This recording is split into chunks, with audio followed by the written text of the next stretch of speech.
Alrighty, everybody. As you saw with the little introduction we did there, yeah, we went and saw a movie at the former IMAX theater in our local museum, the Denver Museum of Nature and Science, and that one being T-Rex 3D, or T-Rex Greatest of All Time, or Greatest of All Tyrants, or whatever other subtitles I've seen across the multitude of posters.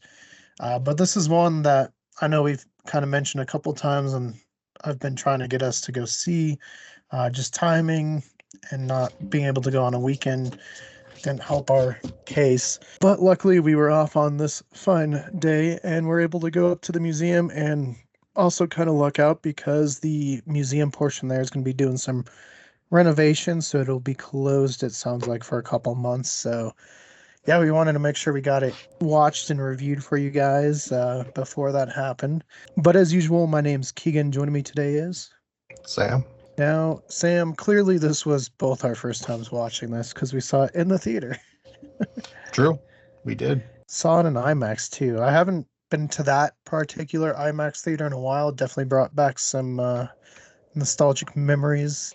And I mentioned seeing one of the Everest documentaries there. But yeah, it was really cool to go and see. I know they've kind of changed up the flooring, looked new.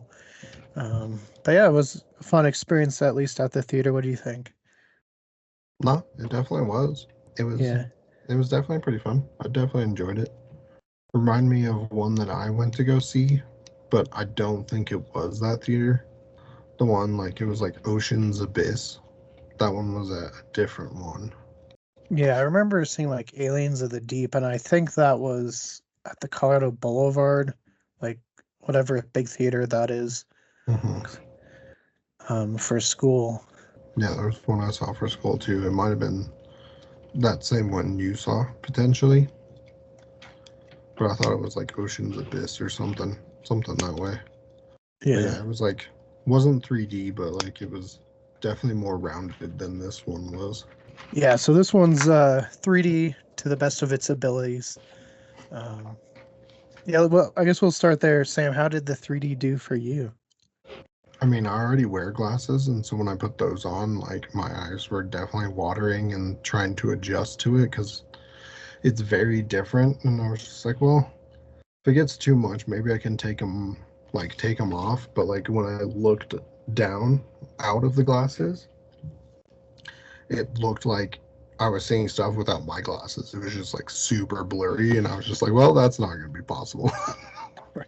It hurt more to not have the glasses on than have the glasses on. But with glasses, it took a little while, but then I eventually kind of got used to them a little bit more. It was still a little straining on the eyes and a little weird, but it wasn't terrible compared to other 3D ones that I saw. Yeah, I'll say right off the bat when it started, I was like, oh man, this can be a while. Because my eyes clearly were trying to adjust or whatever. And I was like, oh man, I might get motion sickness. But no, it adjusted out. It was fine.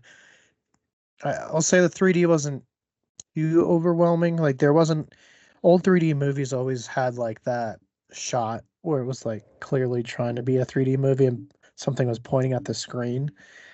We didn't really have any of those, but there was definitely parts where things stuck out. I know towards the end there was a kind of pan-in close-up shot of Sue at the Field Museum, and she was poking out over some people. I was like, oh, that's pretty cool. Yeah, the things that I saw kind of poke out was obviously the Sue,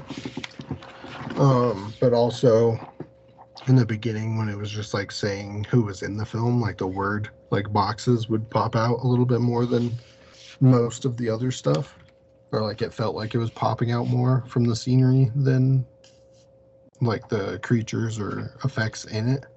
It wasn't bad. Right. Yeah, no, it wasn't overwhelming, but I think for what it did, like you said, there was name cards or location cards would pop up, or the parts where they would show old photographs and they were kind of going through the history of Tyrannosaurus. You could tell that was more off the screen. And they did a decent job trying to make the landscape and stuff looking 3D or depth to it. So I will say good job there. Hmm. Now, the story for anyone that doesn't know or hasn't seen it is following kind of two ways.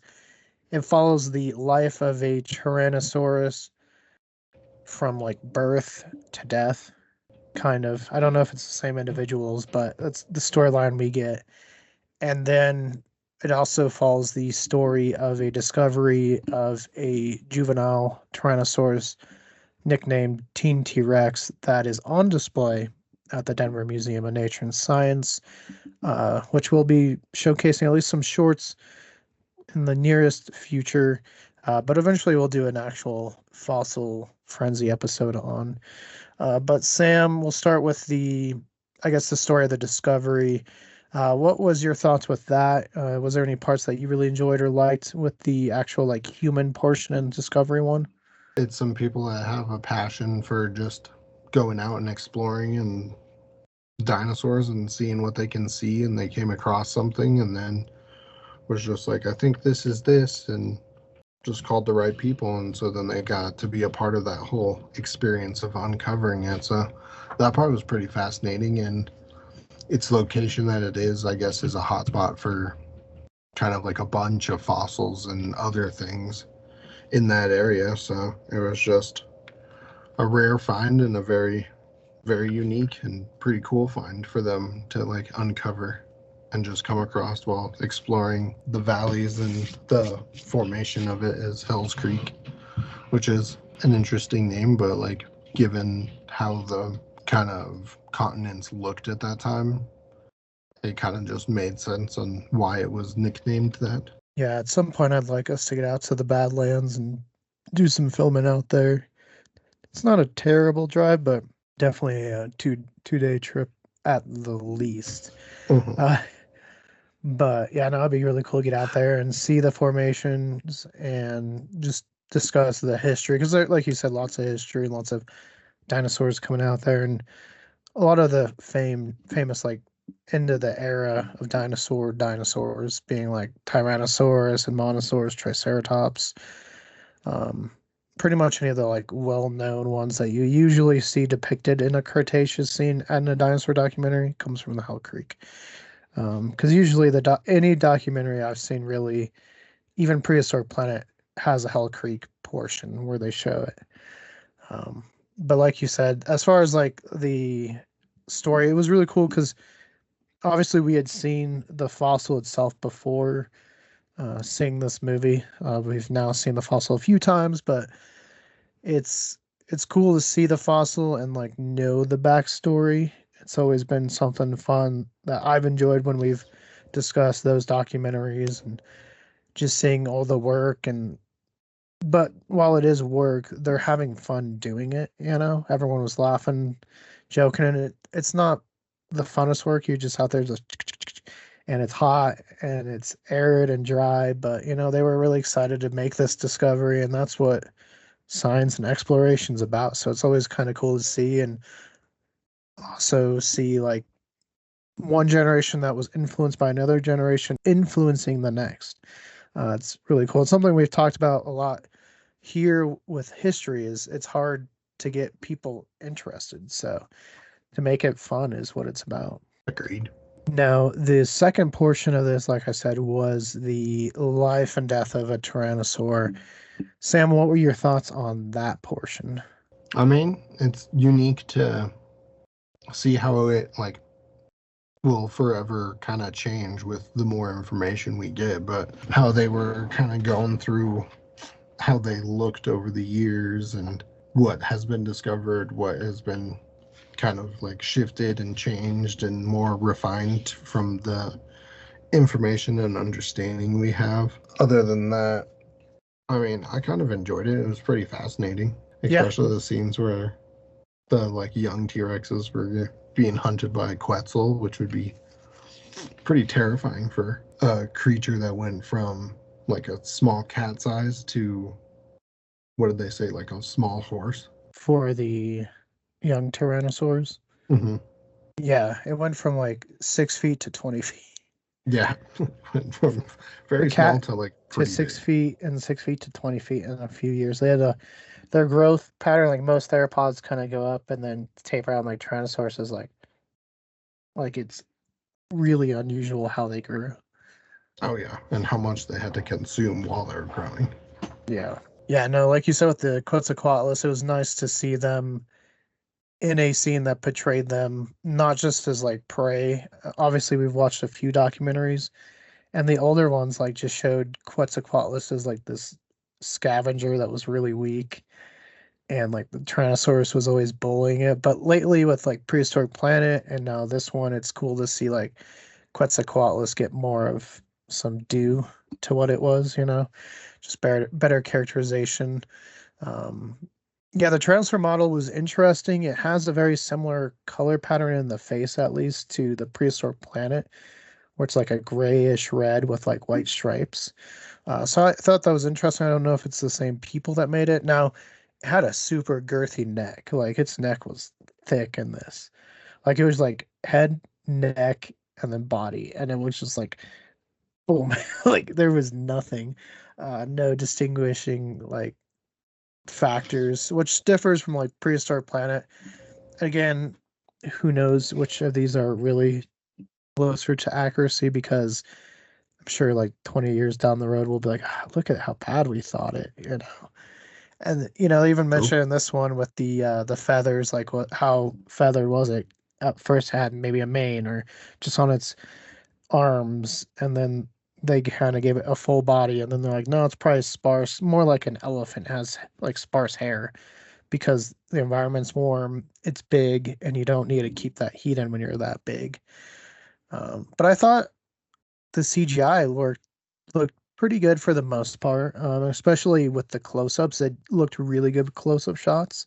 Hmm. I thought when then Monosaurus was drinking, when the Anzu was pretty close up, I thought it looked good, and the Tyrannosaurs, anytime they were close up at the Quetz, I thought they did good. Now there was a couple of times it kind of weird and kind of clayey. The night hunt with the Triceratops was like, but I still thought it looked good. We did see a kind of diverse look at different dinosaurs and prehistoric animals. We saw Tyrannosaurus and Monosaurus, Triceratops. In flashback or like different scenes, we saw Guanlong. We saw Anzu getting hunted or hunting and then becoming the prey, I should say. We saw obviously the Quetzalcoatlus for the pterosaurs. We saw a Champsosaurus for a kind of crocodilian like animal. Now, I mentioned the Anzu. How was that part for you? It was interesting. I thought it was interesting. I mean, another one to note is there was a mosasaur, but it was just Oh yeah, a at the corpse. end. Yeah. Yeah, but I don't know. I thought it was pretty good. Like there was definitely sounds that you could hear in the beginning, and where you think like it would attack, it didn't, and then it like kind of in a slight horror-esque scene, like just like kind of like came out of nowhere and then faded to black, and it was just like, well, I wasn't expecting it there, but it it startled me a little bit. Yeah, no, I remember watching it too, and I was like, because you could hear the T-Rex at one point because it was loud. It was kind of moving around. And so the Anzu moves around through the forest, and you think, okay, it's safe. But then you hear some more movement. You're like, where is it? Where's it going to be? And it doesn't come out from behind like I think you're thinking it's going to. And it's like one of those horror movies where it's just like, boom, from the side and grabs it and it Yeah, fades to black, and you're like, whoa. it's like, well, this movie's interesting. Right. No, Definitely and had a you good choice of mentioned, music. yeah, what did you think of the music? I thought the music choices were pretty good, and I did get a kick from somebody who listens to metal, like the reference between like the a bunch of the prehistoric carnivores as like metal names because of like their actual names. And I was just like, they are kind of like a metal band. It's pretty funny. Yeah, no, they went through like the evolution of Tyrannosaurs in like a kind of like cartoonish, not in a bad way, but like it was in that kind of art style. And yeah, they were all like doing like metal type of covers. They were. The Nanuxsaurus I thought was funny because it was like howling at the moon. It was pretty good. And then yeah, you got the a bunch of different ones leading up. But yeah, the Nanuqsaurus like got me right away. Well, very excited when we get to Prehistoric Planet and you can see the Nanuqsaurus there. But yeah, they've quietly crept up my list of favorites. Yeah, like you said too with the Mosasaurus, we saw that. And it was cool because all the dinosaurs were pretty in line with size. Because that Triceratops was awfully big for that being like an old Tyrannosaur. It was a big Triceratops, and they are big. Like we had that skull here at the CU Boulder Museum for a while, Hmm. which link above if you want to see that. But yeah, no, that thing was massive, and then you think the whole body. So it's cool to see it like actually depicted at a big Triceratops size, because it's supposed to be like an old bull. The Admonosaurs were pretty good size. I mean, I think everything was good.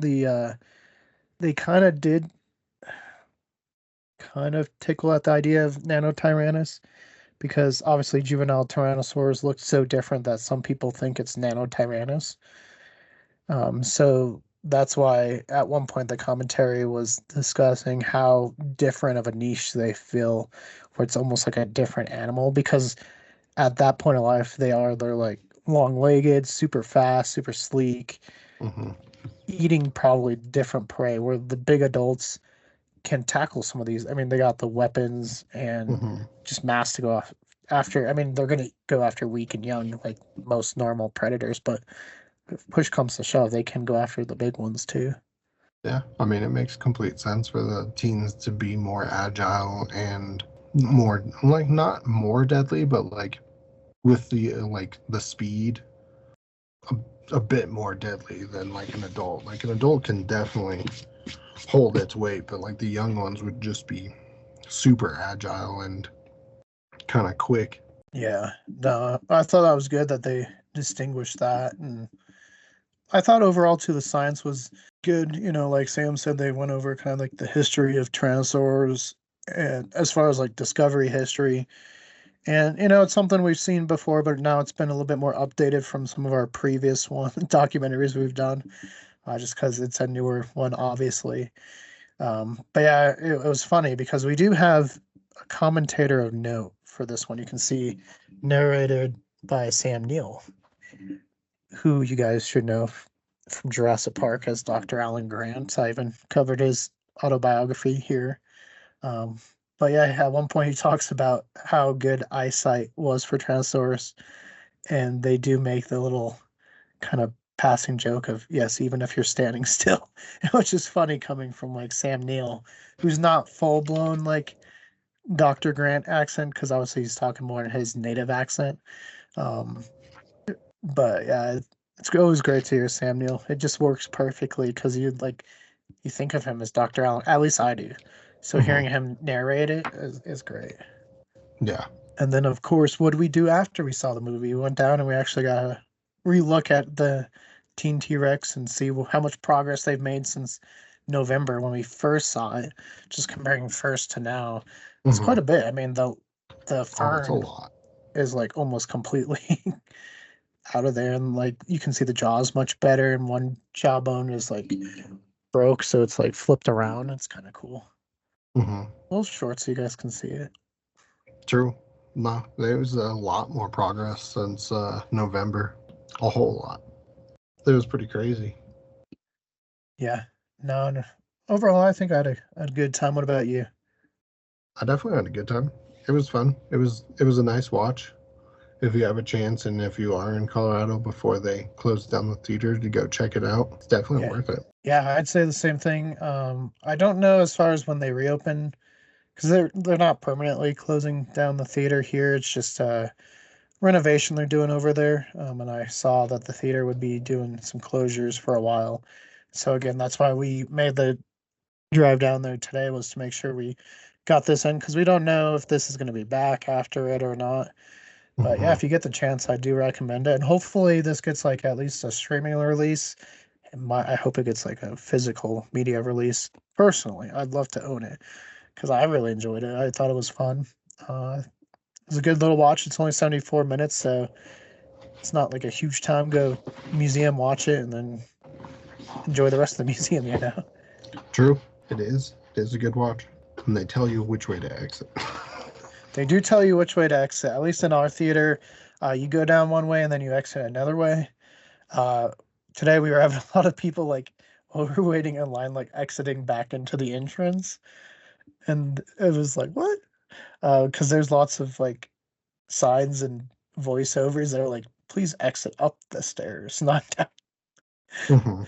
Uh, Yeah, I don't know. We were trying to look for the exit signs, but like they were not visible. right. Because like somebody was just like, "Nah, I just saw the exit sign and I thought it was here," and it was just like, "No, what?" No, they definitely smelled the popcorn, is what it was. Mm-hmm. Because it smelled good. I'm not gonna lie, it smelled good. Mm-hmm. It did. But yeah, final thoughts, Sam. Final thoughts is, I definitely enjoyed it. I would rate it 10 out of 10, 9 out of 10. Nah, 10 out of 10. I would rate it 10 out of 10, and I would recommend it. Hey, why not? Why not give it that? I'll give it a 10 out of 10. I had a good time. Uh, I'm sure, some of the science isn't going to hold up for long because that's how paleontology works, but I had a fun time. The CGI wasn't perfect. It wasn't like Prehistoric Planet, but it was actually a lot better than I thought it was going to be. And with the 3D, it added to the depth. And it's a fun story, three young kids going hiking and finding this Tyrannosaur that well, they thought it was a Hadrosaurus, so probably had Monosaurus.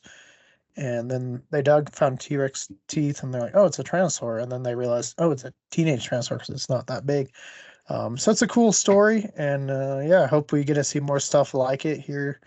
I definitely go see more. Mm-hmm. Agreed.